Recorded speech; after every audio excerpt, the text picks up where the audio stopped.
เ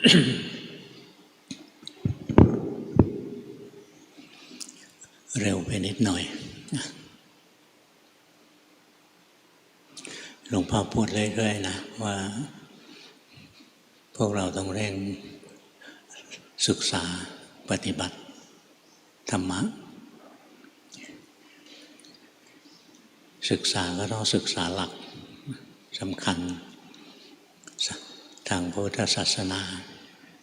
หลักธรรมะสำคัญต้องรู้จัก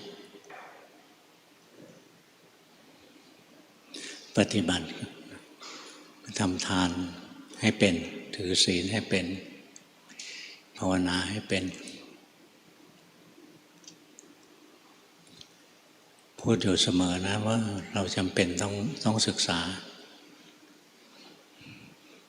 พระพุทธศาสนานะไม่ได้แข็งแรงอย่างที่เรานึกหรอกเป็นสิ่งที่เปราะบางมากเราจะเห็นสัทธรรมปฏิรูปธรรมะปลอมเนี่ยเกิดขึ้นมาเป็นระยะไม่เคยขาดไม่เคยหมดกลุ่มหนึ่งบูมขึ้นมาช่วงหนึ่งเสื่อมไปก็มีอันอื่นขึ้นมาแทนไม่จบไม่สิ้นปัญหาเพราะว่าชาวพุทธเราไม่เคารพในการศึกษาพระธรรมวินัยบางคนเคารพพระพุทธเจ้านะก็เคารพในฐานะเทพเจ้าในฐานะเทวรูปเคารพพระสงฆ์ในฐานะเป็นพระมีฤทธิ์มีเดชทำเครื่องรางของขลังเราได้นับถืออย่างนั้นนั้นไม่ใช่การนับถือแบบพุทธเลย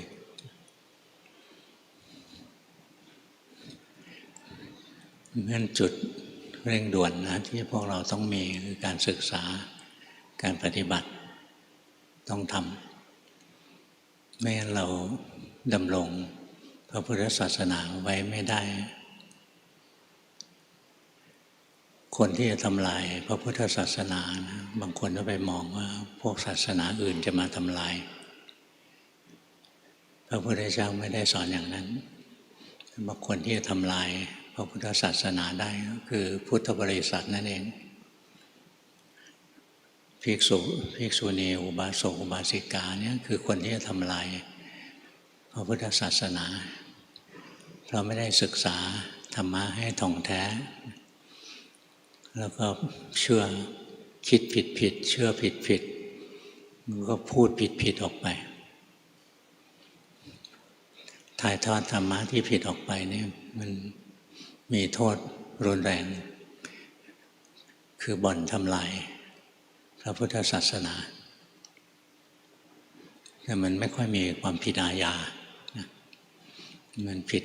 ทางธรรมสมัยไหนก็มีนะอย่างยุคหนึ่งก็มีคนยกตัวเองขึ้นเป็นต้นธาตุต้นธรรมเหนือกว่าพระพุทธเจ้าอีกนะเนี่ยกิเลสมนุษย์มันรุนแรงถึงขนาดนึกว่าตัวเองสูงกว่าพระพุทธเจ้าตัวเองเป็นต้นธาตุเป็นต้นธรรมอะไรอย่างนี้สุดท้ายสมเด็จพระญาณสังวรท่านยังชี้ต้นธาตุต้นธรรมนี่ปาราชิกนะหมดจากนั้นก็มีพวกเราก็เห่อนะเดี๋ยวองค์นั้นเดี๋ยวคนนี้นักบวชบางคนออกไปบิณฑบาตคนแห่มาใส่บาตรเป็นหมื่นคนตื่นมงคลตื่นข่าวแล้วเนี่ยมันเป็นลักษณะของปุถุชนขี้ตื่นแห่เข้าไปเนี่ยองค์เนี้ยดีที่สุดแล้วสุดท้ายเป็นไงนะสุดท้ายก็ไปไม่รอดเยอะแยะเลยนะมีมาไม่ขาดสายฆราวาสที่ทำให้ศาสนา พิลึกเกือไปก็มีมาเรื่อยๆบางคนไปตั้งสำนักใหญ่โตแสดงธรรมหลวงปู่ทวดมาแสดงธรรมสมเด็จโตมาแสดงธรรมแสดงเอาเองเท่านั้นหลวงปู่ทวดท่านจะมาแสดงผ่านร่างทรงทำไมเราก็เลยหลงว่าตัวเองยิ่งใหญ่มากถึงขนาดให้คนไปบอกสมเด็จพระสังฆราชให้มากราบตัวเองมันเป็นเอามากคิดว่าตัวเองนะเป็นหน่อเนื้อเชื้อกษัตริย์เพี้ยนไปหมดนี่คารวะเชื่อมจิตอะไรเนี่ยไม่ได้มีอะไรที่เกี่ยวกับศาสนาพุทธเลยพระอนาคามีมาเป็นมนุษย์เกิดใหม่อนาคามีว่าผู้ไม่กลับมาเกิดอย่างนี้อีกแล้วนะเนี่ยพอไม่มีการศึกษาก็เชื่อโอ้ยกลับไหว้กันถ้าหากศึกษาซะบ้างนะจะรู้ว่าพระโสดาคือผู้ที่เข้ากระแสของพระนิพพานนะโสดาบันมี3 จำพวกไม่ใช่โสดาบันทุกองค์ต้องเกิด7 ชาตินะบางองค์เกิดอีกชาติเดียวก็ถึงที่สุดแห่งทุกข์เรียกเอกพีชีอีกบางองค์พระโสดาบันเกิด3 ชาติก็บรรลุแล้วจบเป็นพระอรหันต์อีกประเภทหนึ่งประเภทที่3ไม่เกิน7 ชาติพูดกันส่วนใหญ่ก็บอก7 ชาติ7 ชาติพระสังฆทาคามีก็กิเลสเบาบาง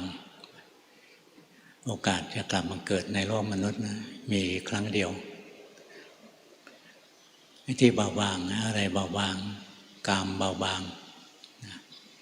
ถ้ายังติดกามอยู่ก็ยังมาเกิดในโลกมนุษย์นี่อีกถ้าพ้นกามนะก็ไม่ไปเป็นมนุษย์ไม่ไปเป็นเทวดาถ้าเกิดอีกก็ไปเกิดเป็นพรหม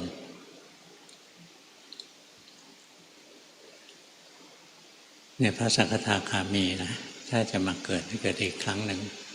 เพราะจิตยังติดกาม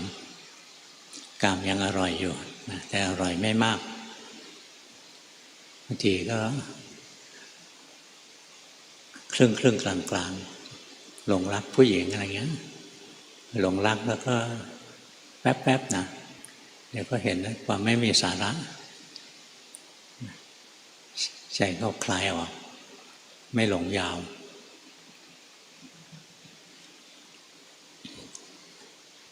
พระอนาคามีแบบผู้ที่ไม่กลับมาแล้วไม่กลับมาในกามภพไม่มีทางมาเกิดเป็นมนุษย์เป็นเทวดาอีกต่อไปแล้วแต่จะเกิดเป็นพรหม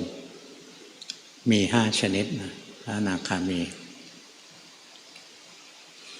พวกหนึ่งมีศรัทธาแก่กล้าพวกหนึ่งมีวิริยะแก่กล้าพวกหนึ่งสติแก่กล้าพวกหนึ่งสมาธิแก่กล้าพวกหนึ่งมีปัญญาแก่กล้าพวกนี้จะขึ้นไปแล้วถ้าได้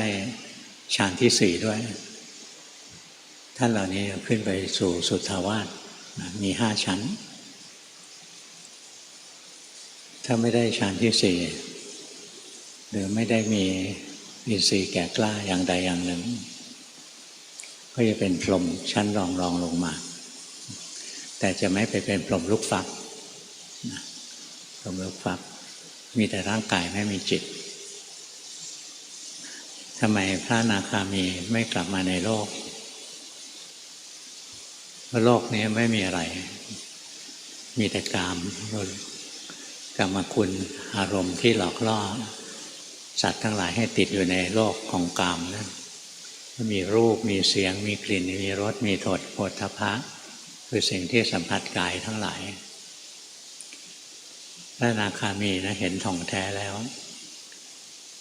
รูปเสียงกลิ่นรสโผฏฐัพพะไม่เที่ยงเป็นทุกข์ไม่น่ายึดถือใจท่านเห็นโลกนี้จืดชืดอย่างพวกเราบางคนที่ส่งกันบ้าน เห็นโลกนี้จืดถ้าเห็นโลกจืดถาวรไม่มีทางมาเกิดในโลกอีกแล้วงั้นพระอนาคามีนะจะไม่กลับมาเกิดในโลกมนุษย์แล้วพระอรหันต์นะยิ่งไปกันใหญ่พระอรหันต์นะไม่มีทางมาเกิดอีกนะเพราะอะไรเพราะท่านไม่ตายเวลาท่านจะนิพพานจิตท่านดับลงไปเฉยๆไม่ได้มีจุติจิตแบบพวกเราจุติจิตแบบพวกเรานะมันจะเหมือนรถบรรทุกเอาวิบากต่างๆสะสมเอาไว้เยอะแยะเชื้อเกิดยังไม่หมดพอจุติจิตเกิดจิตแล้วก็จิตแล้วมันก็ดับเกิดแล้วดับทันทีเลยนะมันจะเกิดจิตดวงใหม่ขึ้นในชีวิตใหม่เรียกปฏิสนธิจิตเป็นรถบรรทุกอีกคันหนึ่งถ่ายสัมภาระจากจิตดวงเก่าเอามาสะสมไว้ในภพใหม่เอามาใช้งานต่อพระอรหันต์ไม่มีจิตชนิดนี้เวลาดับนั้นเหมือนไฟดับแล้วไฟไปไหนไฟก็ไม่ได้ไปไหนไฟดับนะเพราะฉะนั้นพระอรหันต์นะไม่มีทางเกิดในที่ใดอีกแล้วเพราะความเกิดทั้งหลายนั้นรากของมันคืออวิชชาถ้ามีอวิชชาก็มีตัณหาอุปาทานมีภพมีชาติมีทุกข์ต่อไปถ้าท่านทำลายอวิชชาด้วยอรหัตตมรรคไปแล้วตัณหาอุปาทานภพชาติจะไม่เกิดขึ้นอีกแล้วนั่นเป็นไปไม่ได้นี่กลุ่มเชื่อมจิตนะหลวงพ่อก็ไม่ได้ว่าอะไรเพราะมีคนเขาจัดการเยอะแยะแล้วอีกอย่างเขาเป็นฆราวาสให้ฆราวาสเขาจัดการกันไม่ยากอะไรนี่พระวิธานอะไรออกมาสอนนะว่าพระอริยะนะพระอนาคากลับมาเกิดในโลกมนุษย์ได้พระพุทธเจ้าเนี่ยตอนเป็นพระโพธิสัตว์นะบรรลุพระอรหันต์ไปแล้วมาเกิดอีกก็จะได้เป็นพระสัมมาสัมพุทธเจ้านี่มันเพี้ยนแสนสาหัสเลยนะแล้วประกาศสัตธรรมอย่างนี้ออกไปมันเป็นอาสัตธรรมนึกถึงที่หลวงปู่มั่นบอกเลยว่าถ้าสัตธรรมนะเมื่อเข้าไปประดิษฐานอยู่ในจิตปุถุชนนะมันจะกลายเป็นสัตธรรมปฏิรูปทันทีเลยมันจะเพี้ยนทันทีเลยมันตีความเกิดการตีความเราพูดหน้าตาเฉยนะว่าชาวพุทธในเมืองไทยไม่มีการศึกษาไม่ถ่องแท้ก็เลยคิดว่าพระอรหันต์นิพพานแล้วไม่มาเกิดหรือพระอนาคาไม่มาเกิดในโลกอะไรเงี้ย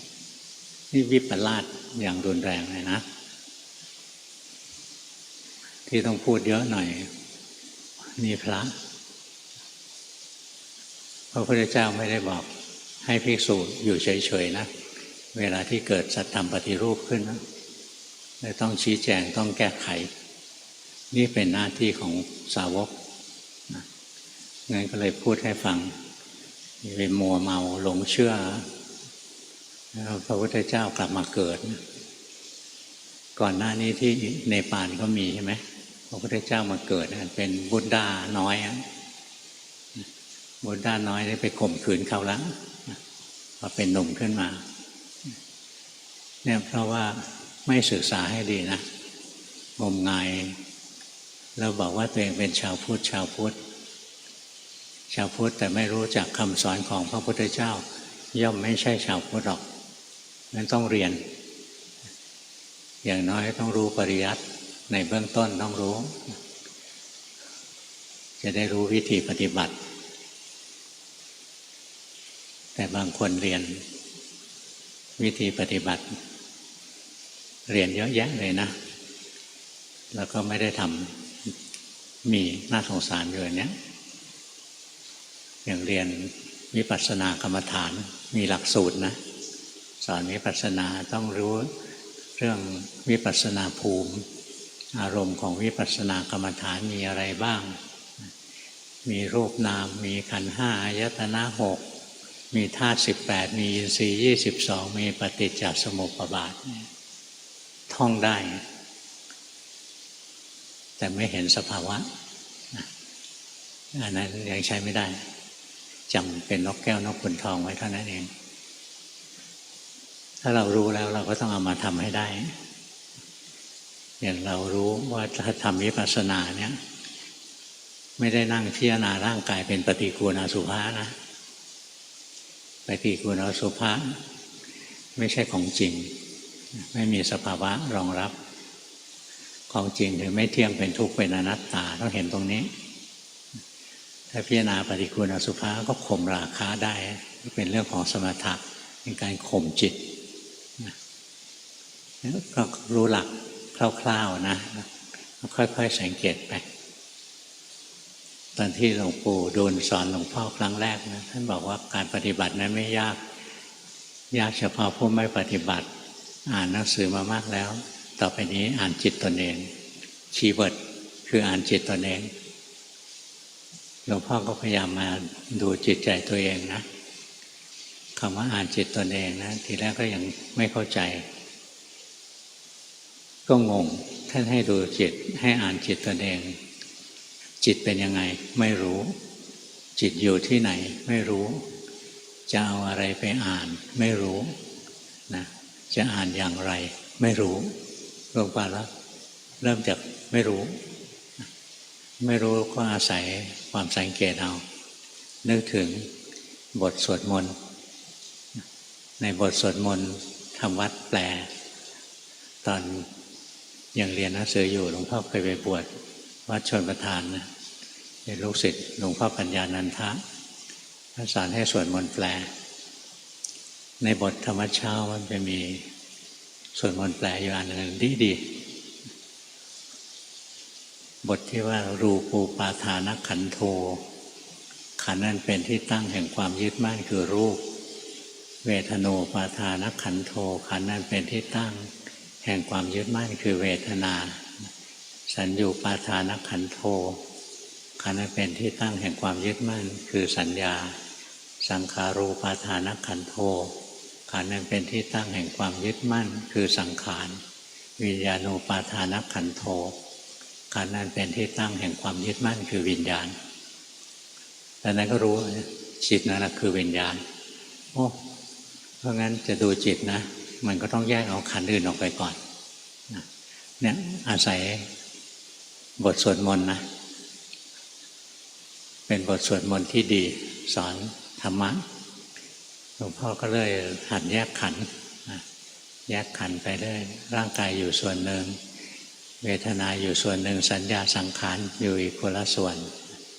จิตใจอยู่อีกส่วนหนึ่งเนี่ยพอแยกได้แล้วทำไงต่อทีแรกก็เข้าใจผิด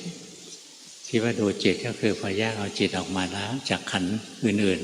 ๆแล้วก็เลยไปนั่งเฝ้าจิตเอาไว้นั่งจ้องจิตเอาไว้คิดว่าเนี่ยคือการปฏิบัติที่หลวงปู่สอนให้อ่านจิตตนเองที่จริงไม่ได้อ่านจิตตนเองเลยนะไปนั่งเฝ้าจิตตัวเองเหมือนอ่านหนังสือกับ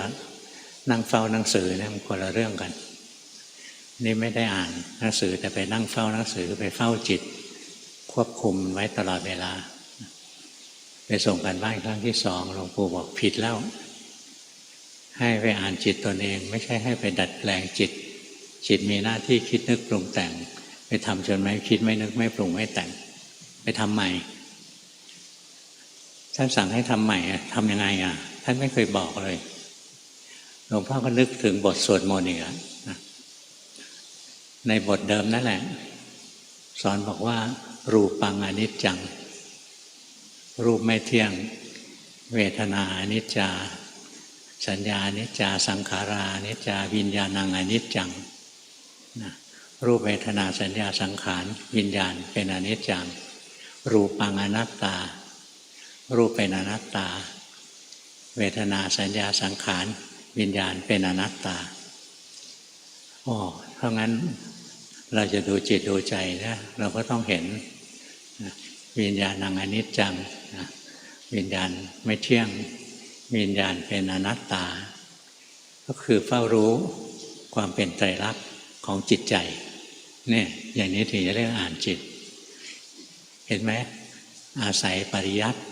นะอาศัยปริยัติบทสวดมนต์นั้นตัดมาจากพระไตรปิฎกเป็นคำสอนของพระพุทธเจ้าบทสวดมนต์เช้าบทที่ว่านี้มันดีมากๆเลยนะหลวงพ่ออ่านพระไตรปิฎกมามากมายอ่านหลายเที่ยวก่อนที่จะเจอหลวงปู่ดูลไว้เข้าใจในทางทฤษฎีแต่ไม่รู้จะลงมือปฏิบัติยังไงแล้วพอหลวงปู่ให้ดูจิตก็เลยนึกถึงบทสวดมนต์ซึ่งก็คือปริยัตินั่นแหละ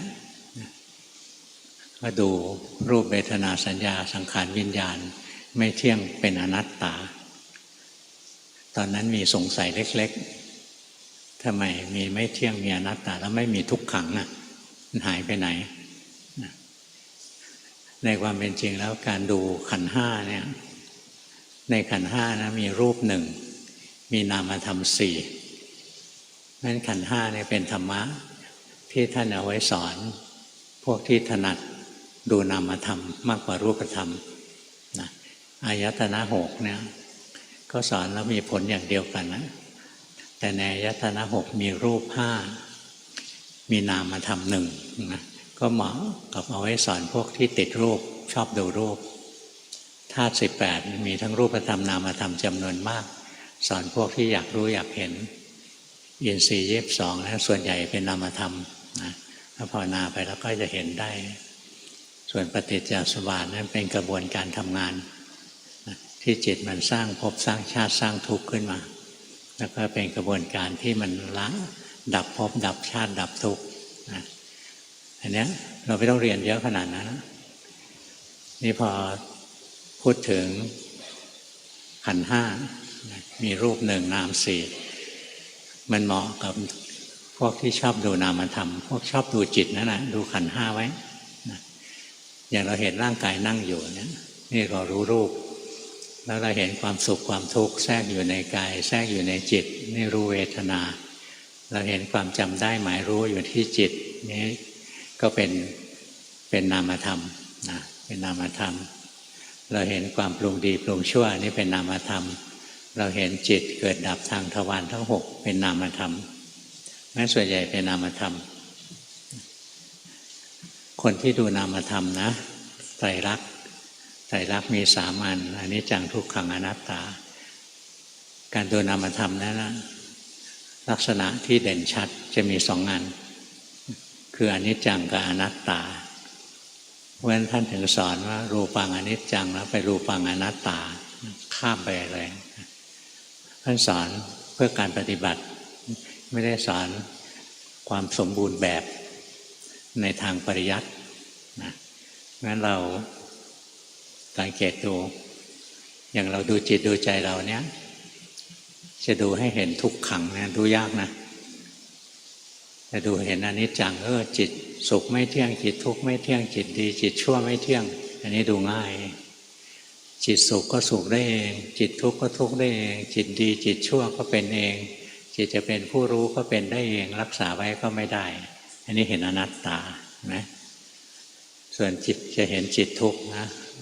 ต้องทรงฌานถ้าทรงฌานที่เห็นถ้าเป็นอย่างพวกเราเนี้ยมันจะไม่เห็นจิตทุกข์เนี่ยคำสอนที่พระเจ้าสอนนะมีหลากหลายมากแต่ว่าพอเราเรียนจากครูบาอาจารย์ท่านก็อย่าเลือกแจกแจงนะหลวงปู่ดูลนะมีธรรมะตัวนี้คือสามารถแจกแจงแบ่งธรรมะคนนี้เรียนอันนี้คนนี้เรียนอันนี้ นี่คือความเด่นของหลวงปู่ดูลที่คนส่วนใหญ่ไม่ค่อยรู้ลูกศิษย์แต่ละคนนะหลวงปู่สอนไม่เหมือนกันนะสอนธรรมะที่เหมาะกับคนนั้นบางคนเรียนกายบางคนเรียนเวทนาบางคนเรียนจิตบางคนเรียนธรรมไม่เหมือนกันคนที่จำแนกแจกธรรมได้ดีที่สุดคือพระพุทธเจ้าถึงได้ชื่อว่าภัคควโตท่านเป็นผู้จำแนกแจกธรรมนะไม่มี คนไหนทำได้เหมือนสาวกทำได้พอประมาณและสมบูรณ์แบบก็อย่างพระพุทธเจ้าเนี่ยคำสอนของพระพุทธเจ้านะมีเหตุมีผลทั้งหมดเลยทำไมเราต้องเห็นไตรลักษณ์ของรูปนามกายใจเพราะถ้าเราเห็นรูปนามกายใจตามความเป็นจริงคือเป็นไตรลักษณ์เราจะเบื่อหน่ายคลายความยึดถือนะจิตมันจะจืดมันจะรู้สึกจืดไม่มีอะไรโลกนี้แล้วใจก็พ้นโลกไปอย่างทีแรกเราอยู่ในกามโลกโลกเราลิงนะอยู่ในกามโลกหรือกามภพใจเราก็ติดอกติดใจว่ากามนี้ของดีของวิเศษเราภาวนาไปเรื่อยเราเห็นนะไอ้ที่เรียกว่ากามคุณนั้นนะเอาเข้าจริงมันคือกามโทษจิตเราไปรักใคร่ในสิ่งใดเราก็เสียอิสรภาพเพราะสิ่งนั้นเราก็มีความทุกข์เพราะสิ่งนั้นเนี่ยคือโทษของกามเรารักผู้หญิงสักคนเราก็ต้องเอาใจเขาหรือรักผู้ชายสักคนเราก็ต้องเอาใจเขาเราเสียอิสรภาพไปบางส่วนนะต้องไปเอาใจเขาแล้วก็เราก็ต้องตกเป็นเบี้ยล่างเรารักอะไรมากนะเราก็ตกเป็นทาสของสิ่งนั้นอย่างบางคนเลี้ยงแมวรักแมวก็เป็นทาสของแมวรักหมาเป็นทาสของหมารักเมียก็เป็นทาสของเมียอะไรเงี้ยเราไม่มีความเป็นตัวของตัวเองต้องสูญเสียอิสรภาพไปงั้นพอเราเจริญปัญญามากเข้านะเราจะรู้เลยว่าเราชอบอะไรเรารักอะไรหรือเราเกลียดอะไรนะเราก็จะทุกข์เพราะสิ่งนั้นนะใจมันฉลาดใจเขาไปรักมันทำไมรักเราทุกข์ไปเกลียดมันทำไมเกลียดเราทุกข์เนี่ยเห็นอย่างนี้คราวนี้จิตมันก็ไม่อยากจะรักจิตมันก็ไม่อยากจะเกลียดไม่ต้องอ้อนวอนมันเป็นเองอย่างพวกเราหลายคนภาวนานะถึงจุดหนึ่งมันจะเห็นนะโลกนี้จืดโลกนี้ไม่มีอะไรโลกนี้มีแต่ทุกข์มองลงไปในรอบๆตัวก็เห็นแต่คนทุกข์มองลงในร่างกายก็เห็นแต่ทุกข์มองลงในจิตใจตัวเองก็เห็นแต่ทุกข์ใจมันก็เบื่อหน่ายคลายความยึดถือเป็นลำดับไปมันจะวางของนอกก่อนนะของนอกสุดก็คือโลกข้างนอกเนี้ยจิตมันวางไปก่อนนะถัดมาเนี้ยมันถึงจะเข้ามาวางที่จิตมันวางโลกข้างนอกพร้อมๆกับวางร่างกาย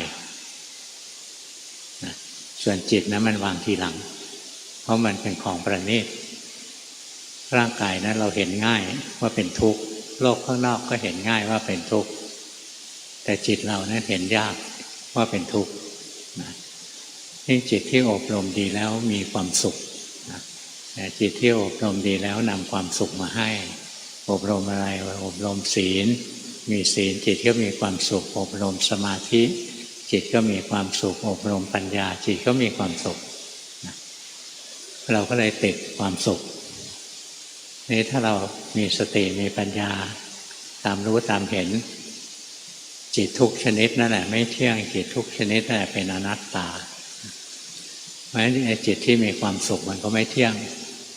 จิตที่มีความสุขก็เป็นอนัตตาควบคุมไม่ได้สั่งไม่ได้พอเห็นอย่างนี้นะจิตมันถึงจะยอมวางแต่ถ้าเป็นคนที่ทรงฌานเนี่ยมันจะเห็นจิตเป็นทุกข์จิตผู้รู้ที่เป็นตัวบรมสุขอ่ะถ้าสติสมาธิปัญญามันแก่รอบพอแล้วมันจะพลิกตัวทีเดียวมันจะเห็นว่าจิตผู้รู้นั่นแหละคือตัวบรมทุกข์ไม่ใช่ตัวทุกข์ธรรมดาเป็นยอดของทุกข์เลยไม่มีอะไรทุกข์เท่ากับตัวจิตผู้รู้เลยแต่เราต้องอาศัยมันก่อนนะแล้วถึงจุดตรงนั้นถึงจะวางเหมือนอย่างที่หลวงปู่ดูลบอกนะพบผู้รู้ให้ทำลายผู้รู้พบจิตให้ทำลายจิตจึงจะถึงความบริสุทธิ์อย่างแท้จริง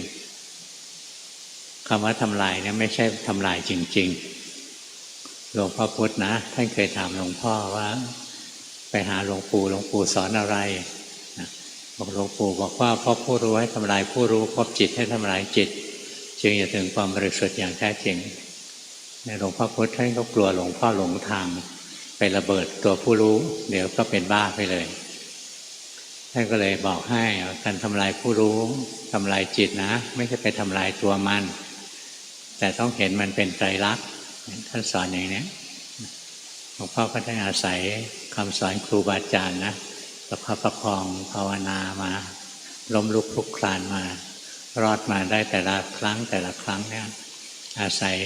ตำราบ้างบางทีก็นึกถึงพระไตรปิฎกนึกถึงคำสอนของครูบาอาจารย์บ้างอะไรนะ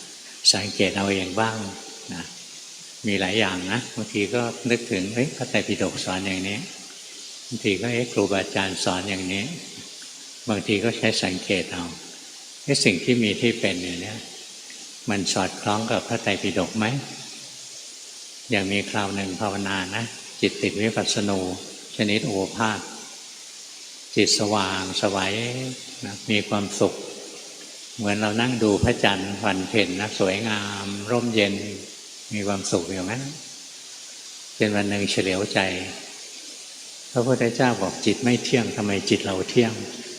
พระพุทธเจ้าว่าจิตเป็นทุกข์ทำไมจิตเราเป็นสุขพระพุทธเจ้าว่าจิตเป็นอนัตตาบังคับไม่ได้ทำไมเราบังคับได้เราต้องผิด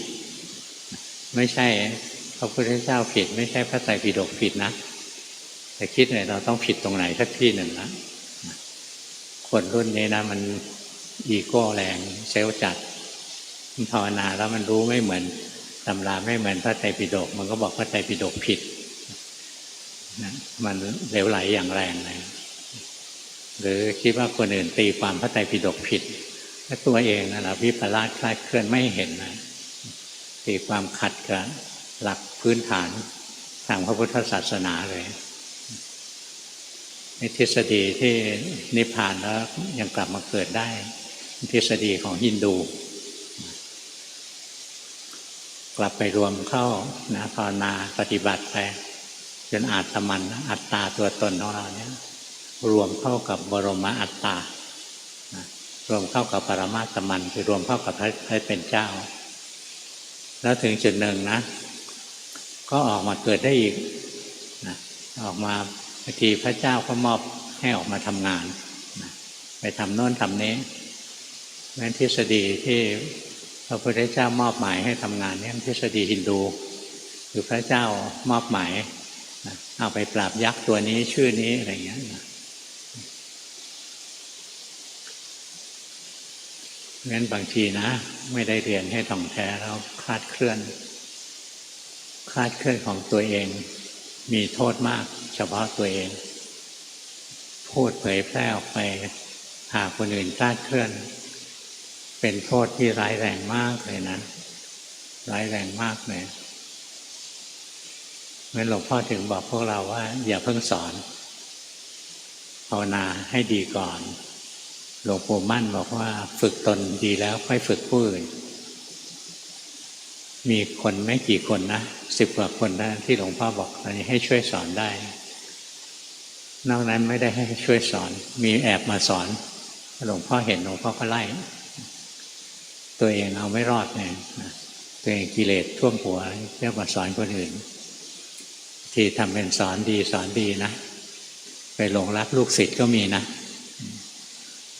ทิ้งเมียไปได้ลูกศิษย์เป็นเมียเนี่ยสอนกรรมฐานในที่ตัวเองไม่ได้มีคุณสมบัติพอยังภาวนาไม่พอสู้กิเลสไม่ได้เพราะฉะนั้นอย่าไปรีบสอนคนอื่นให้สอนใจตัวเองทุกวันสังเกตใจตัวเองกิเลสอะไรยังไม่ละกิเลสอะไรยังเกิดขึ้นได้อีกกิเลสอันไหนละแล้วนะกุศลอันไหนเจริญแล้วกุศลอันไหนยังไม่ได้เจริญสังเกตตัวเองที่กุศลที่อกุศลนี่แหละนะเราจะวัดความก้าวหน้าของตัวเองนะเราวัดที่กิเลสนี่แหละนะกิเลสที่มีอยู่ดับไปไหมกิเลสใหม่ไม่ค่อยจะเกิดหรือเปล่ากุศล ที่ไม่เคยเกิดได้เกิดขึ้นไหมศีลไม่เคยรักษาก็รักษาได้ง่ายขึ้นสมาธิทำไม่เคยได้ก็ทำได้ดีขึ้นไม่เคยเห็นโลกนี้เป็นไตรลักษณ์ก็เห็นได้มากขึ้นเนี่ยกุศลเราเจริญขึ้นเนี่ยวัดตัวเองนะว่าที่เราภาวนาอยู่เนี่ยกิเลสเจริญหรือกุศลเจริญเนี่ยวัดตรงนี้ไม่ต้องไปยุ่งกับคนอื่นจนกระทั่งวันหนึ่งเข้าใจแจ่มแจ้งท่องแท้แล้วอะไรเนี่ยก็ค่อยสอนคนอื่นไม่งั้นเราจะเอากิเลสตัวเองไปสอนคนอื่นนะซึ่งอันตรายทั้งกับตนเองทั้งกับผู้อื่นมันคือการทำลายพระพุทธศาสนาเป็นกลายเป็นศาสนาพุทธนะมีสิ่งที่เน่าในแฝงอยู่มีของเน่าอยู่ข้างในก็ผุพังเปื่อยเน่าไปงั้นเราจะต้องศึกษานะแล้วก็ไม่ต้องรีบร้อนเผยแพร่อ่านใจตัวเองให้ท่องแท้ก่อนมีกิเลสอะไรที่ยังไม่ละบ้างมีกิเลสอะไรที่ยังครอบงำเราได้บ้างกุศลอะไรที่เรายังไม่ได้ทำบ้างไอ้ที่ทำอยู่เนี่ยกุศลเพิ่มขึ้นไหมเจริญขึ้นไหมอย่างกุศลเจริญขึ้นอย่างบางคนนะสติเร็วขึ้นเนี่ยถือว่ากุศลเจริญขึ้นนะเคยหลงยาวเป็นชั่วโมงเดี๋ยวนี้ใจหลงแวบรู้สึกเนี่ยเจริญมากเลยงั้นดูที่ตัวเองเนี่ยส่วนใครก็จะพูดว่าคนนั้นบรรลุคนนี้บรรลุพระพุทธเจ้าสอนหลักไว้แล้วนะถ้าใครเขาบอกว่าเขาเป็นพระอรหันต์เนี่ยท่านบอกว่าอย่าเพิ่งยอมรับแล้วก็อย่าไปปฏิเสธให้ดูกันนานๆเขาประพฤติในสิ่งที่พระอริยะประพฤติหรือเปล่าเขาสอนในสิ่งที่พระอริยะสอนหรือเปล่าให้ไปดูตรงนั้นพออยู่ด้วยใกล้ๆเราก็จะรู้หรอกอย่างบางคนบอกเป็นพระอนาคามาเกิดอย่างเต้นแรงเต้นกากระโดดโลดเต้นโมโหโทโสอะไรเงี้ยไม่ใช่หรอกนะมันไม่ใช่ภูมิจิตของพระอนาคามีคนก็เหลือรับประทานจริงเราลงเชื่อเนี่ยวันนี้เทศดูเดือดนิดหน่อยนะฟังไว้ถ้าศาสนาพุทธของเราถ้าเราไม่ช่วยกันรักษานะมันหมดนะหมดเพราะอะไรเพราะไอ้พวกสัตธรรมปฏิรูปมันแทรกเข้ามาจนของจริงเสื่อมสลายไปหมดงั้นไปฟังนะแล้วก็ภาวนาไปช่วงหนึ่งลองสังเกตตัวเองสิ่งที่เรารู้ที่เราเห็นที่เราเป็นที่เราได้มานะสอดคล้องกับพระไตรปิฎกไหมสอดคล้องกับคำสอนที่ดีทั้งหลายไหมสังเกตเอาอย่างเราเคยทุศีลเราก็ไม่ทุศีลเนี่ยเราวัดได้ด้วยตัวเองจิตเราเคยฟุ้งซ่านบ้ากามทั้งวันนะเดี๋ยวนี้ไม่เป็นอย่างนี้เราเห็นพัฒนาการรู้ด้วยตัวเองจิตเราเคยเห็นโลกเป็นโลกอย่างแท้จริงตอนนี้เราเห็นโลกนี้ว่างโลกว่างเห็นคนเห็นสัตว์เห็นอะไรต่ออะไรนะมันจะมองสองแบบอย่างพอมองโลกออกไปอย่างเงี้ยถ้ามองแล้วเพื่อจะรู้เฉพาะตัวนะก็จะเห็นโลกนี้ว่างแต่ถ้าจะมองเพื่อสงเคราะห์โลกนะมองออกไปที่โลกจะไม่เห็นสิ่งอื่นนอกจากความปรุงแต่งนะจะเต็มไปด้วยความปรุงแต่งไม่มีอย่างอื่นหรอกนะมองไปทางไหนก็เห็นแต่ความปรุงแต่งนะโลกไม่ได้มีอะไรน่ารักโลกมีแต่ความปรุงแต่งมีแต่ของหลอกลวงสิ่งใดมันปรุงแต่งอยู่สิ่งนั้นไม่เที่ยงเป็นทุกข์เป็นอนัตตาอยู่พอใจเห็นนะใจก็คลายไม่เอาละโลกนี้ของปรุงแต่งของไม่เที่ยงเป็นทุกข์เป็นอนัตตาใจก็ทิ้งเองไม่ได้เจตนาจะทิ้งใจก็เข้าถึงความสงบสุข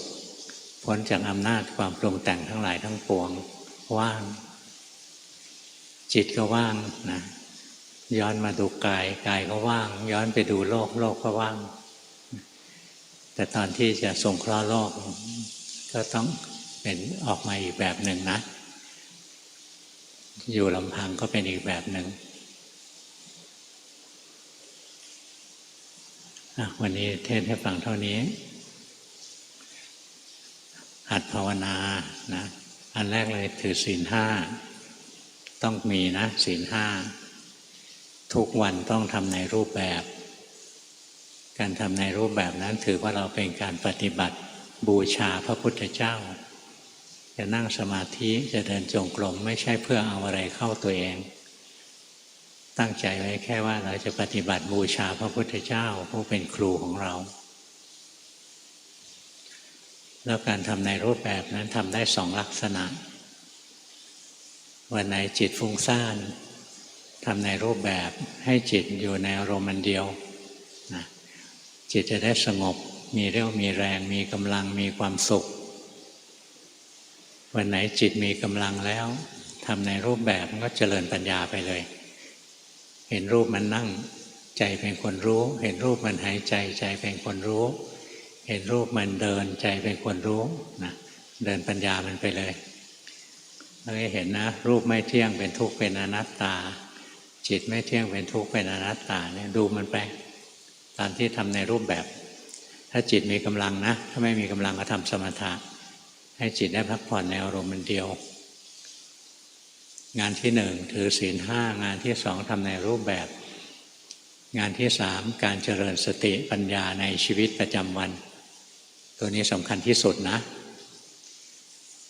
การทำในรูปแบบเหมือนกับการซ้อมมวยในค่ายซ้อมการปฏิบัติในชีวิตประจำวันเนี่ยเหมือนการลงสนามชกจริงนะเหมือนชกจริงอยู่ในค่ายซ้อมผิดพลาดก็ยังแก้ตัวง่ายนะเช่นนั่งสมาธิผิดไปเคลิ้มขาดสติรู้ทันมีสติขึ้นมานะก็ยังไม่เท่าไหร่อยู่ข้างนอกนะถ้าทำผิดเกิดความคิดผิด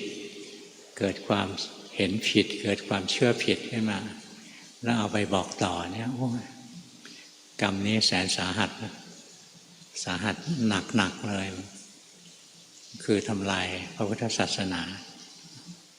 ทำลายพระธรรมวินัยการทำปฏิบัติในชีวิตประจำวันทำยังไงเมื่อตาเห็นรูปเกิดความเปลี่ยนแปลงที่จิตมีสติรู้ทันเมื่อหูได้ยินเสียงจมูกได้กลิ่นลิ้นกระทบรสกายกระทบสัมผัสเกิดความเปลี่ยนแปลงที่จิตมีสติรู้ทันเมื่อใจเกิดความคิดนึกปรุงแต่งเกิดความเปลี่ยนแปลงที่จิตให้มีสติรู้ทันอย่างเราคิดถึงคนนี้แล้วอยู่ๆก็โกรธขึ้นมาอย่างเงี้ยเราก็ไม่รู้ทันว่าจิตมันโกรธเพราะฉะนั้นเราจะใช้อายตนะ6ตัวในการใช้ในชีวิตประจำวันเนี่ยใช้อายตนะทั้ง6ตัวเลยแล้วเราก็ไม่ได้เลือกว่าจะใช้ตัวไหนบางครั้งตาก็เห็นรูปบางครั้งหูก็ได้ยินเสียงบางครั้งจมูกได้กลิ่นบางครั้งลิ้นกระทบรสบางครั้งกายกระทบสัมผัสบางครั้งจิตก็คิดใจมันคิดนะเนี่ยเราเลือกไม่ได้อะมันทำงานของมันเองแต่ว่าไม่ว่ามันจะกระทบทางตาหูจมูกลิ้นกายหรือใจสุดท้ายมันก็รวมเข้ามาที่จิตใจของเรานี่เองกระทบอารมณ์แล้วเกิดความสุขให้รู้ทันกระทบแล้วเกิดความทุกข์ให้รู้ทันกระทบแล้วเกิดกุศลให้รู้ทันกระทบแล้วโลภโกรธหลงให้รู้ทันเนี่ยรู้ทันอย่างนี้เรื่อยๆไปนะแล้วศีลสมาธิปัญญาของเราจะบริบูรณ์มากขึ้นสุดท้ายวิมุตติก็เกิดขึ้นบรรลุมรรคผลได้ไม่ต้องให้ใครเข้ามาจิ้มหน้าผากนะเพื่อจะบรรลุอันนั้นไม่มีทางบรรลุหรอกเพราะว่าไม่ฉลาดซะตั้งแต่เริ่มต้นแล้วต่อไปตรวจกันบ้าน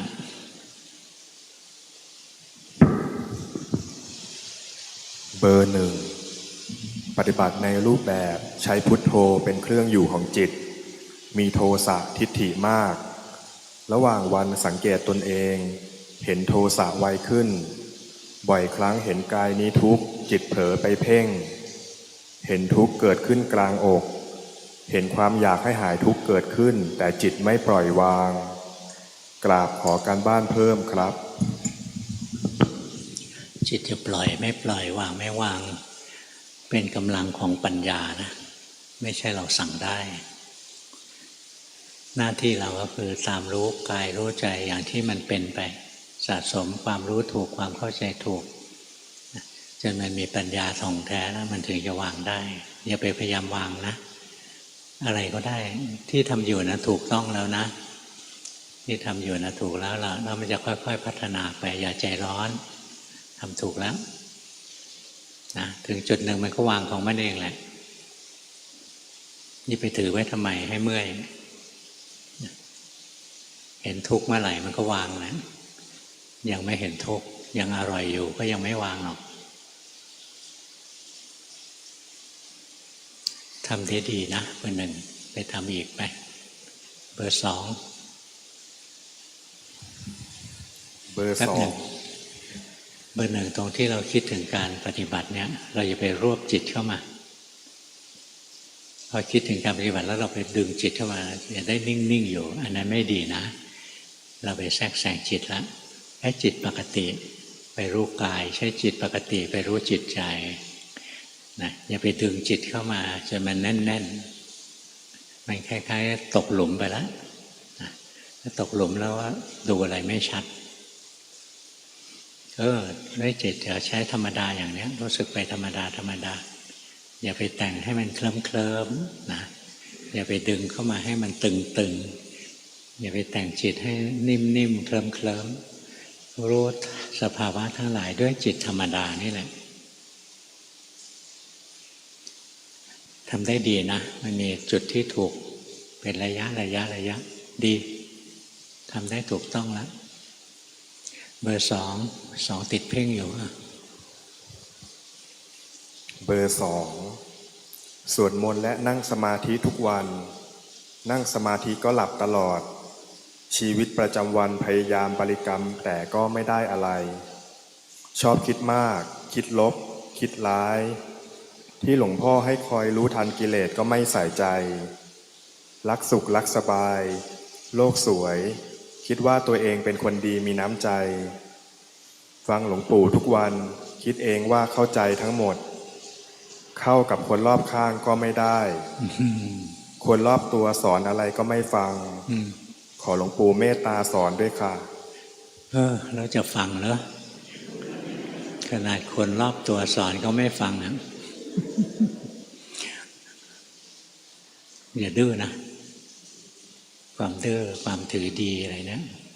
มันทำให้เราพัฒนายากเปิดใจรับฟังใครเขาบอกอะไรเรามีอะไรไม่ดีอะไรนี่เขาบอกนะ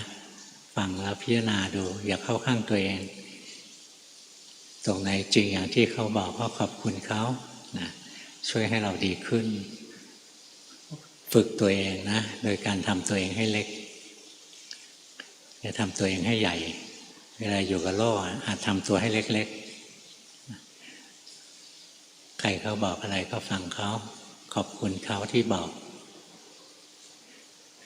แล้วก็อย่าแอบไปคิดว่าแต่ว่าทำมาบอก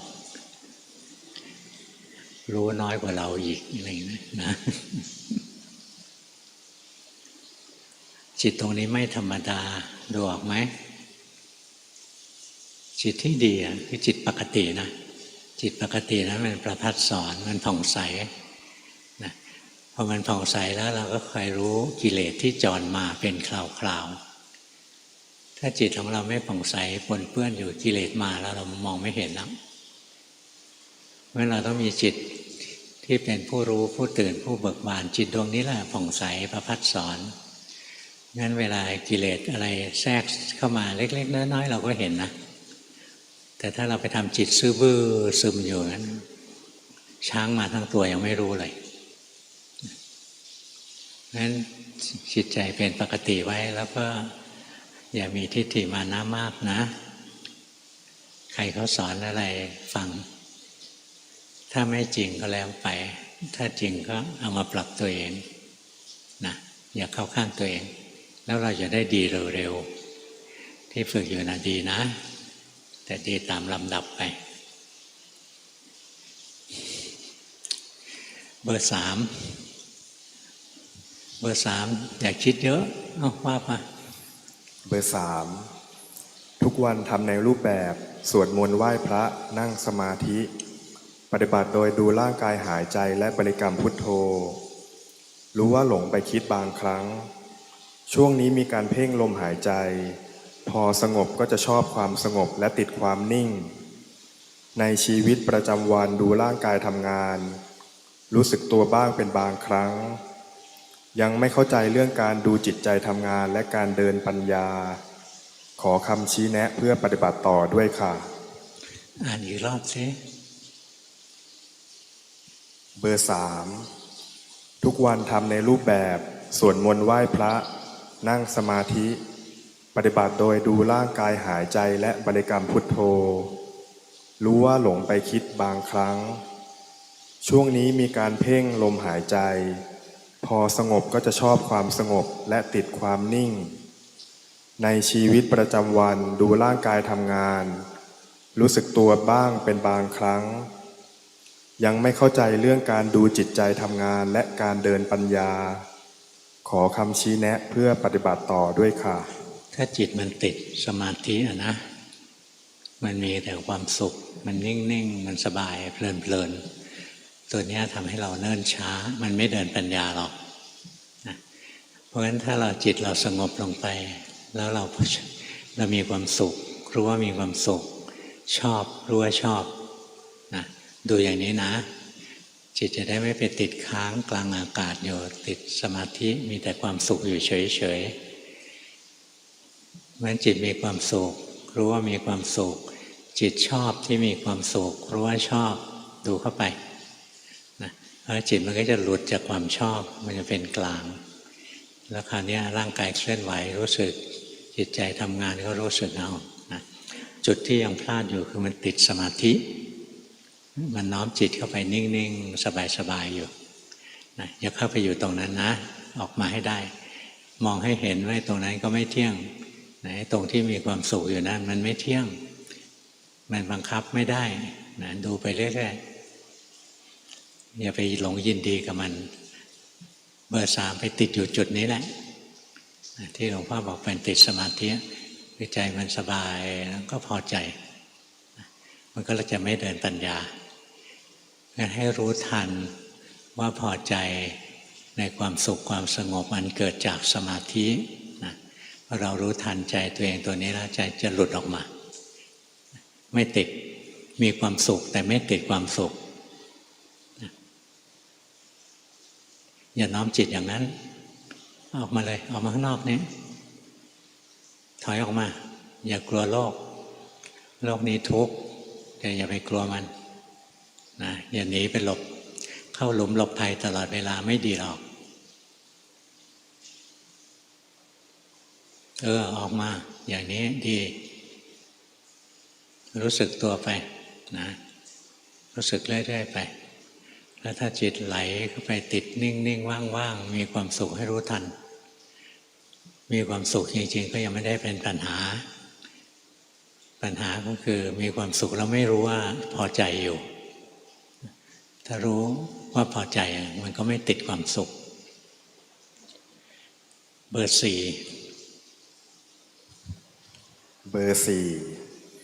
เห็นแล้วว่าร่างกายเป็นที่ตั้งของความทุกข์เป็นของเสื่อมเป็นถังส้วมและเห็นว่าความหลงและความอยากนำความทุกข์มาให้เมื่อจิตกระทบอายตนะทั้ง6จะหงุดหงิดโทสะแรงรู้ทันบ้างไม่ทันบ้างดูจิตจะรู้ว่าจิตหนีทุกข์อยู่ตลอดเวลาโดยการหลงไปคิดไม่สามารถกำหนดอะไรได้นอกจากการมีสติรู้ปฏิบัติถูกไหมครับถูกนะแต่รู้ตัวนี้ไว้ตัวนี้เป็นพระเอกในใจเราตัวโทสะนะไอ้นี่หงุดหงิดไอ้นี่หงุดหงิดไอ้นี่ก็หงุดหงิดนะมันหงุดหงิดขึ้นมาก็รู้ไปเรื่อยๆนะไม่ต้องละนะโทสะเกิดขึ้นก็รู้จิตมีโทสะรู้ว่ามีโทสะเป็นกลางนะ ค่อยๆรู้ไปเวลาเราภาวนาบางทีเราก็เห็นโลกนี้มันทุกข์นะเห็นอะไรก็ทุกข์นะแต่จิตเราไม่เป็นกลางจิตมันเกิดโทสะให้รู้โทสะไม่ต้องละนะให้รู้ว่ามีโทสะเบอร์ 5เบอร์ 5อกุศลมูล3ยังมากอะไรนะอกุศลมูลครับอกุศลมูล3ยังมากเห็นอัตตาตัวเองสูงยังเป็นตุ่มรั่วพอย้ายมาทำงานต่างประเทศเลยห่างครูบาอาจารย์วันๆคิดแต่เรื่องงานและหลงโลกรู้สึกการปฏิบัติไม่ก้าวหน้าพยายามประคองไม่ให้ไหลไปไกลตอนนี้กลับมาเน้นดูกายต้องอยู่อีกปีกว่าก็กังวลไม่รู้ว่าหย่อนตึงหรือพลาดตรงไหนขอหลวงพ่อชี้แนะครับเราอย่าไปคิดว่าเราอยู่ห่างครูบาอาจารย์นะตอนที่หลวงพ่อเป็นโยมภาวนาหลวงพ่อไม่ได้ไปหาครูบาอาจารย์ทุกวันเนี่ยหลวงปู่ดูลนะประมาณ3 เดือนแล้วถึงจะไปหาทีหนึ่งไปทุกวันไม่ได้ทุกเดือนก็ไปหาหลวงพ่อพุธทีหนึ่งอะไรเงี้ยยุคนี้ง่ายเปิด YouTube เมื่อไหร่ก็เจอแล้วเราไม่ได้ห่างครูบาอาจารย์หรอกนะตอนนั้นหลวงพ่อนานๆเจอครูบาอาจารย์ทีหนึ่งแต่หลวงพ่อยังไม่รู้สึกว่าตัวเองห่างครูบาอาจารย์เลยเหมือนท่านตามดูเราอยู่ทั้งวันเลยเราคิดอย่างนี้เรารู้เลยว่าครูบาอาจารย์จะว่ายังไงเราพูดอย่างนี้เรารู้ว่าครูบาอาจารย์จะว่าไงเราทำอย่างนี้เรารู้ว่าครูบาอาจารย์จะว่ายังไงเนี่ยมันเหมือนมีครูบาอาจารย์กำกับเราอยู่ทั้งวันเลยนะไม่รู้สึกว่าเราอยู่ไกลครูบาอาจารย์หรอกนะครูบาอาจารย์ไม่ได้อยู่ที่วัดหรอกอยู่ที่ใจเราใจเรานึกถึงก็ถึงแล้วถ้านึกถึงเราก็มาดูว่าถ้าเราทำอย่างนี้เราคิดอย่างนี้เราพูดอย่างนี้เราทำอย่างนี้ครูบาอาจารย์จะรู้สึกยังไงท่านจะชมหรือท่านจะตำหนิอะไรเงี้ยคอยดูสอนตัวเองเรื่อยๆมันก็จะไม่กล้าหลงโลกเวลาที่ไปทำงานไปเรียนไปทำงานอะไรก็ตามนะนั่นส่วนหนึ่งนะแต่พอทำเสร็จแล้วเนี่ยกลับมาอยู่ที่ตัวเองให้ได้กลับมาเรียนรู้ตัวเองอย่าเอาเวลาไปเล่นเพลินๆอยู่กับโลกนะเสียเวลาแรกๆก็รู้สึกว่าเป็นการให้รางวัลแก่ชีวิตเมื่อก่อนมีคนหนึ่งนะเขาบอกคุณแม่ชีบอกว่าอย่ามาห้ามเขาเลยเขาจะดูซีรีส์เขาจะนอนดึกยังไงเขาให้รางวัลแก่ชีวิตตัวเองก็คิดอย่างนั้นก็ไปแบบนั้นแหละ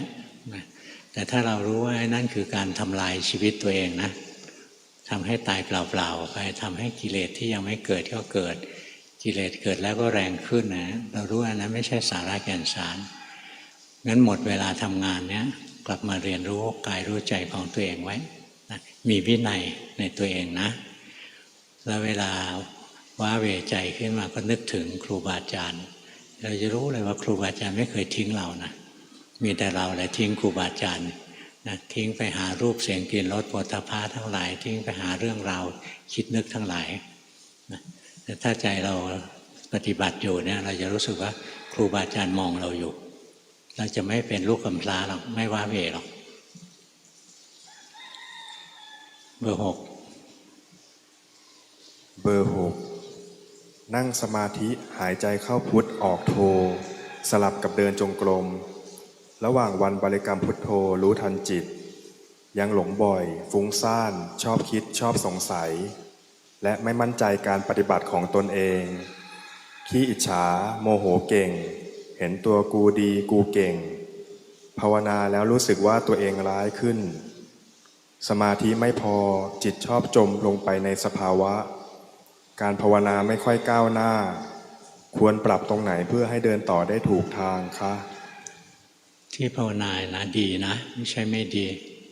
มันก็ดีไปตามลำดับก็ฝึกของเราอีกทำมาได้ดีแล้วอ่านตัวเองไปการปฏิบัตินั้นตราบใดที่เรายังเห็นกิเลสตัวเองได้อันนั้นดีนะถ้าปฏิบัติแล้วมองกิเลสตัวเองไม่ออกอันนั้นใช้ไม่ได้หรอกเอาดีไม่ได้ เงินเบอร์ 6ใช้ได้นะไปทำอีกคอยรู้ทันกิเลสตัวเองได้ดีแล้วเบอร์ 7เบอร์ 7รู้สึกกายกับจิตไม่ใช่อันเดียวกันในชีวิตประจำวันรู้สึกตัวได้บ่อยขึ้นจากแต่เดิมตอนเพลินจิตมักติดนิ่งคิดว่าจิตตื่นบ้างแล้วนั่งสมาธิพอปิดตาทีไรก็มักรู้สึกเคลิ้มอยากนั่งให้หลวงพ่อดูในรูปแบบใช้การเดินจงกรมเป็นหลักเคยเห็นจิตคิดแล้วความคิดดับไปต่อหน้าเห็นจิตหลงแล้วรู้ได้ไม่แน่ใจว่าความหลงแล้วรู้ที่เห็นนั้นมาตรงทางไหมคะตรงนะทำได้ถูกแล้วแต่อย่าตั้งใจแรงไปถ้าตั้งใจแรงเกินไปมันจะเครียดถ้าภาวนาแล้วมันแน่นๆเครียดนะแสดงว่าจงใจเยอะไปจริงจังน้อยหน่อยสบายแต่ไม่ขี้เกียจพูดง่ายทำยากบอกว่าไม่ต้องจริงจังมากแต่ไม่ต้องขี้เกียจนะพูดง่ายทำยากพอไม่จริงจังก็มักจะขี้เกียจไปเลยตรงเนี้ยที่สมาธิที่เข้าอยู่ตรงเนี้ยบังคับจิตตัวเองอยู่นะไม่ต้องไปบังคับมันรู้สึกมันสงบก็ช่างไม่สงบก็ช่างรู้สึกไปแล้วมันก็สงบของมันเองไปบังคับไว้ก็ได้แต่ความเคร่งเครียด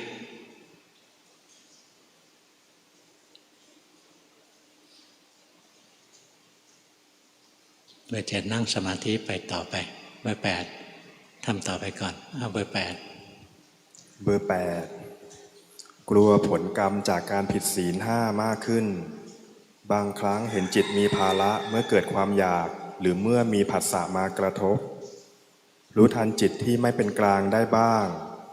เห็นกิเลสที่สนองอัตตาตัวเองบ่อยขึ้นรู้สึกละอายใจแต่ยังห้ามการกระทำไม่ได้จิตฟุ้งซ่านและยังหิวอารมณ์ทางโลกอยู่ไม่มั่นใจว่าเห็นถูกหรือคิดไปเองคะเห็นถูกนะแล้วก็เห็นได้ดีด้วยเวลาจิตมันจะร้ายอะไรขึ้นมานะก็อย่าไปห้ามมันแค่ไม่ให้ผิดศีล 5พอแล้วนะอย่าให้แค่เอาศีล 5ไว้เท่านั้นนอกนั้นเราปล่อยให้มันทำงานแล้วตามรู้ตามเห็นจะเห็นความเปลี่ยนแปลงของมันไปเห็นไตรลักษณ์บังคับไม่ได้นะดีนะแต่สมาธิมันน้อยไปนิดนึงทุกวันทำในรูปแบบนะใจร่างกายเคลื่อนไหวแล้วรู้สึกหรืออะไรก็ได้ทำกรรมฐานอะไรสักอย่าง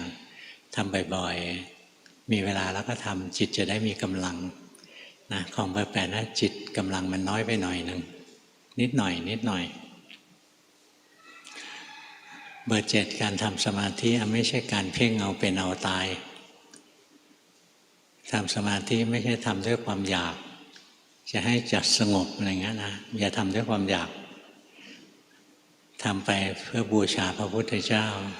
ทำไปด้วยความมีสติสัมปชัญญะจะสงบก็ได้จะฟุ้งซ่านก็ได้นะจะเป็นยังไงก็ได้แต่น้อมจิตให้อยู่กับอารมณ์กรรมฐานไปเรื่อยๆนะอยู่กับอารมณ์กรรมฐานไปสบายๆอยู่ด้วยใจปกตินะแล้วจิตมันจะรวมเข้าไปเองไปฝืนไปเพ่งรุนแรงมันรวมยากตึงเกินไปนะตรงเนี้ยจุดเนี้ยตึงไปแล้วรู้สึกไหมเหมือนจะเอาเป็นเอาตายจิตที่ดีคือจิตตรงนี้นะทำสมาธิด้วยจิตตรงนี้เลยจิตปกตินี่แหละเราพยายามฝึกนะให้จิตมันเป็นปกติเพื่อเราจะได้เห็นกิเลสมันจรมาทำให้จิตปกติสูญเสียไปกลายเป็นจิตไม่ปกติขึ้นมานะทีนี้อยู่ๆเราไปทำจิตให้มันไม่ปกตินะกิเลสจรมาเราก็ไม่รู้เหมือนกันเราทื่อๆอยู่ วันนี้เท่านี้นะ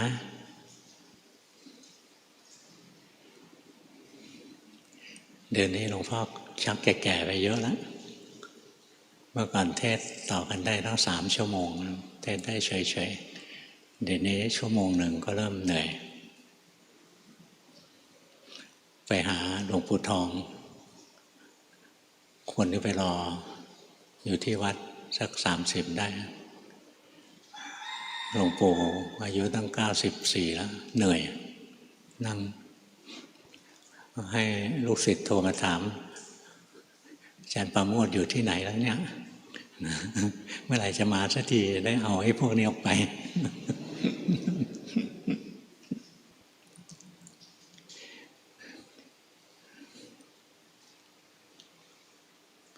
ดูครูบาอาจารย์ท่านก็แก่นะเหนื่อยแก่งั้นถ้าเราไม่สามารถ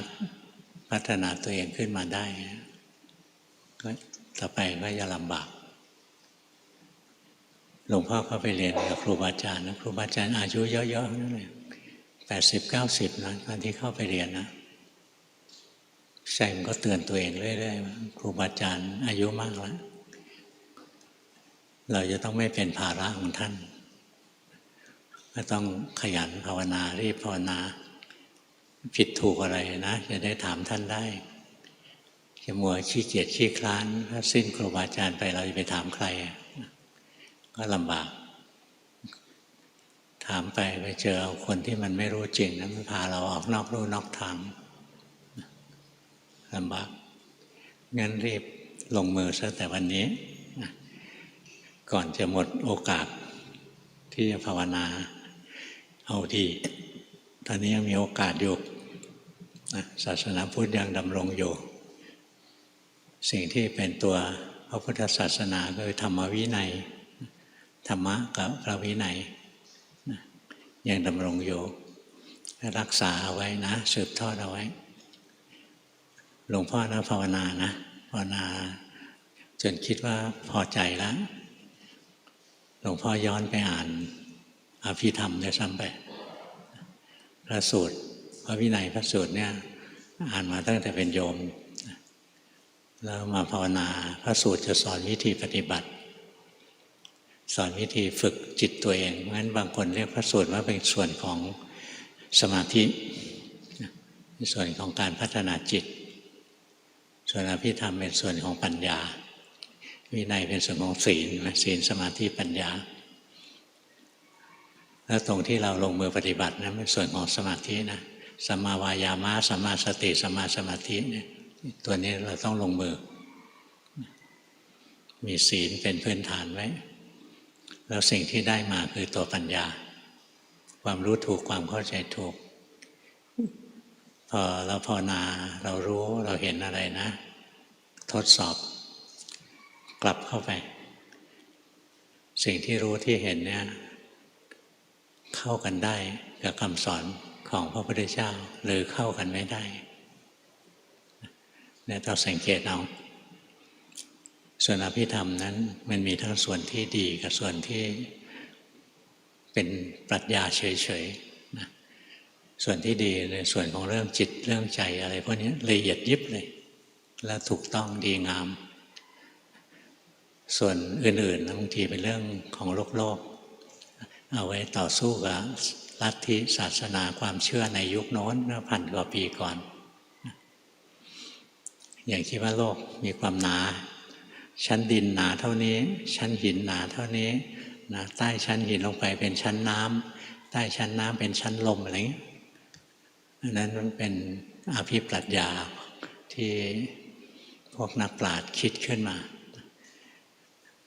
โลกมันจะมีกี่ชั้นมันไม่ได้เป็นไปเพื่อความตรัสรู้มันไม่ได้เป็นไปเพื่อความพ้นทุกข์ใช่ไหมมันเกินขอบออกไปแล้ว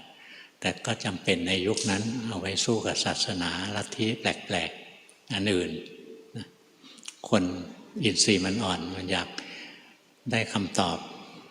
ที่มันอยากได้พระรุ่นน้องก็เลยไปสร้างอะไรขึ้นมาเพื่อจะตอบโจทย์พวกนี้แต่มันเกินขอบเขตของการรู้ทุกข์ละสมุทัยไป ถ้าเข้าใจการปฏิบัตินะเราจะรู้เลยว่าปฏิบัติปริยัติปฏิเวทเนี่ยสอดคล้องเป็นอันเดียวกัน ไม่ได้มีตรงไหนที่ขัดแย้งกันเลยนะระหว่างปริยัตินะซึ่งสอนแนวทางปฏิบัติระหว่างปฏิบัติสอนแนวทางของการพัฒนาศีลสมาธิปัญญาสอนสมถะวิปัสสนาในส่วนของปัญญาสอนลงไปในรายละเอียดซึ่งเอาไว้ทดสอบว่าธรรมะที่เรารู้ที่เราเข้าใจนั้นถูกต้องหรือเปล่าอภิธรรมคือคำอธิบายธรรมะนะไม่ได้มีอะไรมากกว่านั้นนะอภิธรรมคือคำอธิบายธรรมะเหมือนอภิวินัยคือคำอธิบายพระวินัยนะงั้นส่วนที่ดีๆเนี่ยก็รู้จักเอามาใช้รักษาไว้ส่วนที่มันแปลกๆออกไปนะแล้วก็ปล่อยไว้งั้นไม่ต้องไปลบออกถ้าลบออกเดี๋ยวไปลบเอาที่ดีๆออกไปด้วย